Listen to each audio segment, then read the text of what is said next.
U prethodnih 30 godina astronomi su otkrili preko 5500 egzoplaneta sa veoma raznovrsnim karakteristikama, a neki od njih možda čak imaju i pogodne uslove za postojanje života, ali kako to uopšte znamo sa udaljenosti koja se meri desetinama i stotinama svetlosnih godina? Dobrodošli na kanal posvećen nauci i astronomiji, gravitacioni manevar. U ovom videu govorit ću o naučnim metodama koje se primenjuju za otkriće i analizu egzoplaneta i vidjet ćemo zašto trebamo biti oprezni prilikom interpretacije podataka o uslovima na njima. Ukoliko pratite vesti iz astronomije, verovatno ste nailazili na tekstove koji govore o zanimljivim karakteristikama pojedinih egzoplaneta, npr. WASP-76b gdje postoji kiša sačinjena od tečnog gvožđa, ili K2-18b koji je poznatiji kao Haitian svet, potpuno prekriven globalnim vodenim okeanom i sa gustom vodoničnom atmosferom, sa mogućim postojanjem biomarkera. Ovakvi tekstovi temeljeni su na naučnim publikacijama koje često imaju i pridodatu umetničku ilustraciju egzoplaneta u pitanju, ali da li ste se ikada upitali kako uopšte znamo te informacije kada su egzoplanete najčešće udaljene više stotina svetlosnih godina od Zemlje, a na primjer sve do 2015. godine ovako je izgledala najbolja fotografija Plutona koji je u našem sunčevom sistemu. Ranije na kanalu sam detaljno obradio zvezdani sistem TRAPPIST-1 koji ima 7 veoma zanimljivih egzoplaneta, ali ono što mi je posebno fascinantno jeste to što sve informacije o ovim planetama imamo na osnovu samo par piksela uslikanih sa našim najboljim teleskopima, što izgleda ovako, ali kako je na osnovu ovako ograničenih podataka moguće izvući fascinantne zaključke o uslovima na egzoplanetama? Počet ću prvo od nekoliko različitih metoda pomoću kojih uopšte detektujemo postojanje egzoplaneta oko neke zvezde, a to su metod tranzita, metod radijalne brzine, metod mikrosočiva, metod astrometrije i metod direktnog fotografisanja. Pre nego što detaljnije obradim svaki od ovih metoda, želim da imate u vidu da su udaljene zvezde samo tačkice svetlosti čak i za najbolje teleskope poput Hubblea i James Webba, i samo za najmasivnije lokalne zvezde imamo direktne fotografije gdje uopšte možemo razaznati zvezdani disk, kao na primjer Betelgeuse ili Antares. Stoga, prilikom posmatranja dalekih zvezda najčešće baratamo sa samo par piksela koji predstavljaju čitav zvezdani sistem sa potencijalnim egzoplanetama, a jedan od načina kako na osnovu toga možemo otkriti prisustvo egzoplanete zahteva malo sreće i veoma precizne fotodetektore, a to je metod tranzita. Širom naše galaksije zvezdani sistemi su nasumično orijentisani u odnosu na ravan galaksije i naš sunčev sistem, ali ukoliko teleskopima posmatramo stotine hiljada zvezda, mali procenat njih će imati približno istu orijentaciju kao i naš sunčev sistem. Tačnije, moguće je detektovati tranzit egzoplaneta na sličan način kao što sa Zemlje možemo detektovati tranzit Venere ili Merkura preko sunčevog diska. Naravno, ukoliko je najbolja fotografija udaljene zvezde samo piksel ili par piksela, ne možemo razaznati niti disk zvezde, a kamoli malene egzoplanete, i zato astronomi koriste veoma osjetljive fotometre kako bi detektovali sićušan pad sjajnosti zvezde kada se egzoplaneta nađe ispred nje i sićušan skok u sjajnosti kada egzoplaneta zalazi iza nje, i to je poznatije kao metod tranzita. Na primjer, čuveni teleskop Kepler posmatrao je preko 500.000 zvezda u sazvežđu Lire i Labuda, od kojih se posebno fokusirao na oko 150.000 najsjajnijih i najstabilnijih zvezda i na svakih 30 minuta ih je fotografisao u traganju za padom sjajnosti, što bi ukazivalo na tranzit, ali ipak nije sve tako jednostavno jer pad sjajnosti može da se dogodi i iz drugih razloga. Moderni teleskopi poput Keplera toliko su osjetljivi da mogu detektovati čak i velike zvezdane pege kao umanjenje svetlosti, i zato je kod metode tranzita ključno odrediti periodično smanjenje sjajnosti, što je izvesno ukoliko je u pitanju zaista prolazak egzoplanete preko diska zvezde, a periodičnost nam otkriva i pregršt dodatnih informacija o samoj egzoplaneti. Da bih ilustrovao kakva je preciznost neophodna za detektovanje tranzita egzoplanete, zamislimo da se nalazimo 100 svetlosnih godina od sunčevog sistema i da metodom tranzita detektujemo prolazak Zemlje preko sunčevog diska. To bi izazvalo smanjenje sunčevog sjaja za samo 0,008%, dok bi čak i masovni Jupiter izazvao smanjenje od samo 1% sjajnosti, i ključna stvar je da na osnovu intenziteta smanjenja sjajnosti u kombinaciji sa periodom možemo ograničiti veličinu egzoplanete sa dobrom preciznošću, posebno imajući u vidu da sve to činimo na osnovu merenja sjajnosti par piksela. Nakon što smo detektovali periodično smanjenje sjajnosti zvezde, prvi korak je da utvrdimo tačnu masu zvezde, a to možemo učiniti spektralnom analizom svetlosti, čime možemo pozicionirati na takozvanom Russell-Hertzsprung dijagramu, koji nam govori o odnosu mase i sjajnosti zvezde. Kada imamo masu zvezde, na osnovu Keplerovih zakona možemo odrediti masu egzoplanete na osnovu perioda orbite, a to možemo uporediti sa procentom smanjenja sjajnosti izazvanim tranzitom i ukoliko se ovi podaci podudaraju, to nam opet pruža nove informacije o samom tipu egzoplanete. Kao primjer, uzmimo Neptun u sunčevom sistemu. Ukoliko u nekom zvezdanom sistemu detektujemo egzoplanetu sa periodom orbite kao Neptun i sa masom kao Neptun, ali nam podaci o intenzitetu smanjenja sjajnosti izazvanih tranzitom ukazuju na prečnik 15.000 km manji nego Neptun, to nam pruža informacije da je u pitanju verovatno terestrička planeta nalik na Zemlju, odnosno osim mase imamo uvid i u gustinu planete. Osim momenata kada egzoplaneta prelazi direktno preko diska zvezde, imamo i momente kada egzoplaneta sa suprotne strane zvezde, pre i posle zalaska iza diska, sjajnost zvezde je veća zbog reflektovane svetlosti planete, što je također moguće izmeriti, a to nam pruža podatke o albedu planete, odnosno reflektivnosti površine, što također može da nam pruži jako puno novih podataka o samim uslovima na njoj. Pre nego što pređem na druge metode detekcije egzoplaneta, htio bih da istaknem da iako je metod tranzita zasnovan na slučajnoj okolnosti poklapanja ravnih zvezdanih sistema sa našim, na osnovu statistike možemo izvući zaključke o učestalosti egzoplaneta i u drugim sistemima koji nisu povoljni za ovakvu analizu, i na osnovu toga, između ostalog, znamo da u proseku oko svake zvezde u našoj galaksiji postoje 2 egzoplanete. Dakle, u Mlečnom putu imamo minimum pola triliona egzoplaneta, što je fascinantno.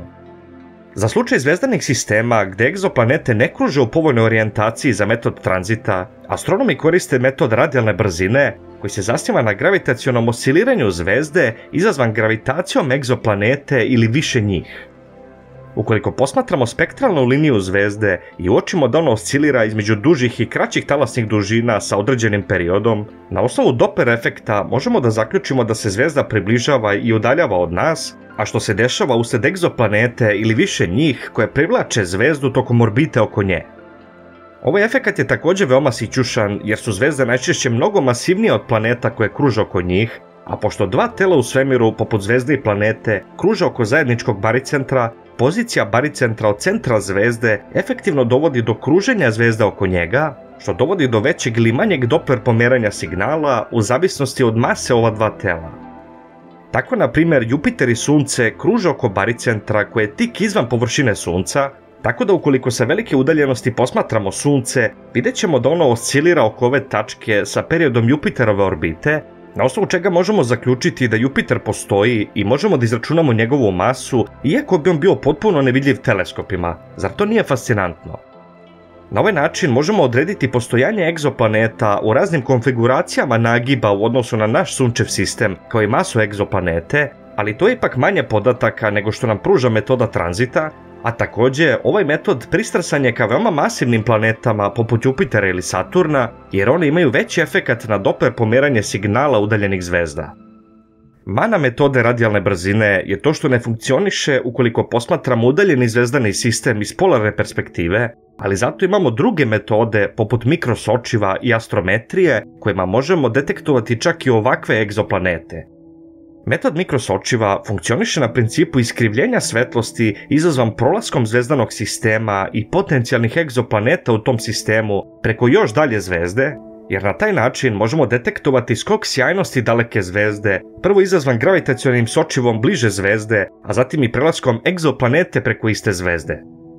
Međutim, ovaj metod zahteva izuzetno retke okolnosti, ali nam s druge strane omogućava detekciju egzoplaneta u orbitama koje nisu povoljne za otkrića drugim metodama, a također omogućava detekciju malih egzoplaneta veličine Marsa, što je i dalje izazov za druge metode.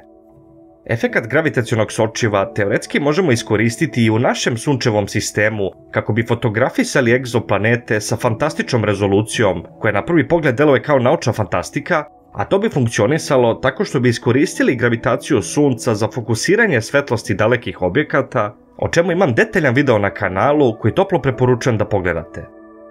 Metod astrometrije zasniva se na direktnom beleženju pomeranja zvezda izazvan gravitacijom egzoplaneta, Dakle, na sličan način kao metod radijalne brzine, ali sa većim efektom koji dovodi do promjene prividnog položaja zvezde, i satelit Evropske svemirske agencije Gaia upravo koristi ovaj metod za beleženje kretanja miliona zvezda. Ovim preciznim merenjem kretanja zvezda detektovan je i manji broj zvezda koje brzo osciliraju oko baricentra, što nam je otkrilo postojanje masivnih egzoplaneta, najčešće u vidu vrelih Jupitera koji kruže izuzetno blizu matičnih zvezda. Metod direktnog fotografisanja, kao što sam naziv kaže, omogućava direktno beleženje svetlosti koju reflektuju ili emituju same egzoplanete, i to su najčešće objekti u procesu formiranja koji imaju dovoljno visoku temperaturu da emituju sopstveno infracrveno zračenje. Kako bi ovakva detekcija bila uspešna, neophodno je blokirati svetlost zvezde putem koronografa, jer bi ona inače preplavila reflektovanu svetlost egzoplaneta, ali čak i uzimajući ovo u obzir, ova metoda je pristrasna prilikom detekcije mladih masivnih egzoplaneta u procesu formiranja, i to najčešće onih koje su daleko od zvezde, poput Neptuna ili čak dalje.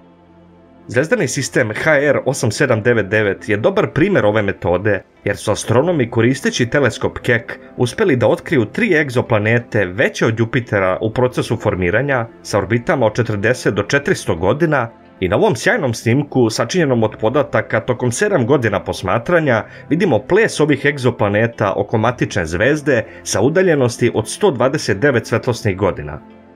Postoje i druge metode detektovanja egzoplaneta koje su zasnovane na kombinaciji različitih metoda, na primjer merenje odstupanja signala pulsara koje omogućava detekciju egzoplanete u skoro bilo kojoj orijentaciji oko zvezde, ili varijacija u vremenu tranzita koja se zasniva na malim odstupanjima u signalu tokom tranzita egzoplanete, a pruža informacije o postojanju i drugih egzoplaneta u sistemu, ali koje ne možemo da direktno detektujemo. Pre samo nekoliko dana, profesor David Kipping je na svom fantastičnom kanalu Cool Worlds govorio o najnovijem naučnom radu jednog svog doktoranda koji je pronašao novi način za analizu TTV signala, odnosno varijacije u vremenu tranzita, čime smo praktično potvrdili da više od 2/3 zvezdanih sistema sa poznatim egzoplanetama verovatno imaju skrivene dodatne egzoplanete, ali za više detalja preporučujem da pogledate taj video, link je u opisu. Dakle, vidjeli smo da na razne načine možemo otkriti postojanje egzoplaneta, čak i ako na raspolaganju imamo samo par piksela čitavog zvezdanog sistema, ali tu se priča ne završava jer su domišljati naučnici osmislili zanimljive načine putem kojih možemo otkriti još više detalja o površinskim uslovima na ovim egzoplanetama. Jedan od načina je stvaranje modela zasnovanih na intenzitetu zračenja zvezde i udaljenosti egzoplanete od nje, i na taj način možemo dobiti osnovni uvid da li egzoplaneta kruži u nastanjivoj zoni ili izvan nje, odnosno u zoni gdje tečna voda može da postoji na površini, ali ipak lokacija egzoplanete ne daje nam kompletan uvid u stvarne uslove na površini, što je očigledno na primjeru našeg sunčevog sistema. Venera se nalazi na samoj unutrašnjoj ivici nastanjive zone, ali uslovi na površini su daleko od gostoljubivih, čak naprotiv, to je pakleni svet sa pritiskom na površini od 90 atmosfera i temperaturom od preko 460 stepeni Celzijusa, a sve to je posljedica pomahnitelog efekta staklene bašte uslijed ogromne količine ugljen dioksida u atmosferi. Na drugom kraju nastanjive zone imamo Mars, koji je suva pustinja sa veoma tankom atmosferom, i zaključak je da prisustvo u nastanjivoj zoni ne znači uvek da su uslovi na nekoj egzoplaneti nalik na Zemlju, već da mogu da variraju između Marsa i Zemlje, a to je zaista dramatična razlika.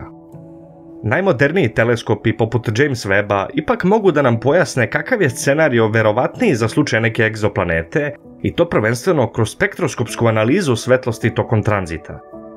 Spektroskopija nam omogućava da detektujemo prisustvo molekula različitih hemijskih elemenata u svetlosti koju primamo, jer svaki molekul ima specifičan otisak u vidu spektralnih linija i, na primjer, zanimljiv je podatak da je vodonik prvi element koji nije detektovan na Zemlji već na Suncu, i to upravo koristeći spektralnu analizu. Ukoliko uporedimo spektar zvezde pre tranzita i tokom tranzita egzoplanete, razliku u spektru možemo pripisati samo egzoplaneti, a to se dešava u slučaju da egzoplaneta ima atmosferu koja, tako reći, upija određeni deo spektra zvezde, što nam pruža informacije o molekulima koji su prisutni u toj atmosferi. Zar to nije fascinantno? Čak i jedan jedini piksel koji teleskop vidi ne samo što nam otkriva prisustvo i opšte karakteristike egzoplanete, već može da nam otkrije i sastav njene atmosfere. Čak i da egzoplaneta nema atmosferu, opet možemo detektovati sastav površine na osnovu reflektovane svetlosti kada egzoplaneta zalazi iza diska zvezde i kada ponovo izlazi, jer je u tom slučaju spektar zvezde obogaćen sa reflektovanom svetlošću sa površine egzoplanete. Važno je istaći da svi ovi podaci i svaki zaseban korak ima određeni stepen greške u merenju, a koji mogu da drastično promene ishod analize, jer, na primjer, ukoliko za malo omanemo veličinu zvezde, to ima posljedice na udaljenost orbite egzoplanete, kao i na procenu njene mase, tako da astronomi moraju biti veoma precizni prilikom analize podataka, inače se mogu dobiti pogrešni zaključci o uslovima na egzoplaneti.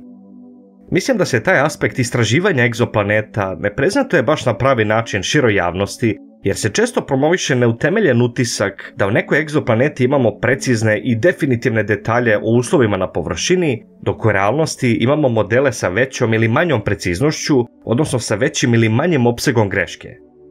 To ipak ne treba da umanji značaj pojedinačnih modela uslova na egzoplanetama i ne želim da vam prenesem utisak da astronomi lažu kada govore o specifičnim detaljima egzoplaneta, ali samo želim da u vama probudim zrnce skepticizma kada pročitate bombastične naslove koji, na primjer, govore o detekciji biomarkera u atmosferi neke egzoplanete. Kao što je statističar George Box jednom izjavio, svi modeli su pogrešni, ali neki su korisni, aludirajući na činjenicu da su modeli pojednostavljene verzije realnosti, ali to ipak ne znači da nisu korisni jer nam omogućavaju uvid u složene sisteme poput uslova na egzoplanetama. Jedan simboličan primjer koji ilustruje ovo o čemu govorim jeste kontroverzna detekcija fosfina u atmosferi Venere, o čemu sam i ranije govorio, a suština je da čak i na našem najbližem planetarnom susedu, oko kojeg imamo aktivne misije, i dalje imamo nesigurnost prilikom naizgled jednostavnog zadatka, a to je detekcija određenog molekula u atmosferi, a zamislite tek neizvesnost prilikom analiza udaljenih egzoplaneta. Zato je od ključnog značaja u astronomiji, ali i u svim drugim oblastima nauke, utvrditi statističku pouzdanost eksperimentalnog rezultata, jer nam to omogućava da jasno odvojimo naučnu spekulaciju od činjenica i jasnih utemeljenih zaključaka. Opšte je prihvaćeno da ukoliko rezultat eksperimenta ili modela ima tačnost sa verovatnoćom greške od 5 sigma, odnosno 5 standardnih devijacija od nulte hipoteze, to znači da možemo biti prilično sigurni da je rezultat eksperimenta ili analize tačan sa verovatnoćom od 99,9999%. Tokom 2023. godine grupa astronoma predvođena Nikuom Madhusudhanom objavila je naučni rad o egzoplaneti K2-18b koja je analizirana putem teleskopa James Webb, i ova egzoplaneta je naročito interesantna jer je to možda prvi primjerak novog tipa planete poznatiji kao Haitian svet. Haitian je skraćenica za vodonični okeanski svet i takva egzoplaneta se karakteriše globalnim tečnim vodenim okeanom iznad kog se nalazi gusta atmosfera ispunjena vodonikom, a rezultat istraživanja grupe astronoma otkrio je prisustvo metana i ugljen dioksida u atmosferi uz odsustvo amonijaka, što se poklapa sa Haitian tipom egzoplanete. Međutim, ono što je bilo posebno interesantno jeste da se u naučnom radu spominje moguća detekcija dimetil sulfida, koji je potencijalni biomarker nalik na fosfin na Veneri, i naravno novinari širom sveta su odmah prenijeli vest o mogućem otkriću života na egzoplaneti K2-18b. Ipak, ko se potrudio da pročita ovaj rad, što novinari izgleda nisu učinili, video bi da ova detekcija ima neizvesnost od 2,4 sigma, što znači da je mogućnost greške 3,2%, ali to je ipak daleko od potvrde prisustva tog gasa u atmosferi i samo ukazuje na potencijalno zanimljiv rezultat za naknadnu analizu. Suština cijele ove priče jeste da kada astronomi prave model neke egzoplanete, gotovo uvek a priori uzimaju određene pretpostavke koje možda nisu tačne jer nemamo sve neophodne podatke, a što znači da su i zaključci često spekulativni, ali to je naučni proces koji je primjenjiv na sve oblasti nauke, ali svakako ga treba imati u vidu, pogotovo kod otkrića na samoj ivici tehnologije poput analize atmosfera udaljenih egzoplaneta. Već nekoliko nedelja čitam naučno-popularnu knjigu Kroz vasionu i vekove koju je napisao Milutin Milanković pre 96 godina i jedan segment knjige mi je zapao za oko i inspirisao me da napravim ovaj video, a citat glasi: "Šta se zbiva na površinama ohlađenih nebeskih tela koje lebde iznad granica našeg planetskog sistema, to nauka verovatno nikada neće moći dokučiti. Što god se ona bude više razvijala, sve ćemo skrušeniji stajati pred ogromnošću vasione i njenim večitim tajnama." Danas, međutim, zahvaljujući naučnom napretku, možemo zaviriti u atmosfere egzoplaneta i analizirati njihove uslove, a možda ćemo jednog dana čak otkriti i tragove života na ovim dalekim svetovima. I mislim da bi Milanković, da je danas živ, bio zadivljen našim napretkom i mislim da bi bio ponosan što je deo nauke koja je omogućila ovakva otkrića.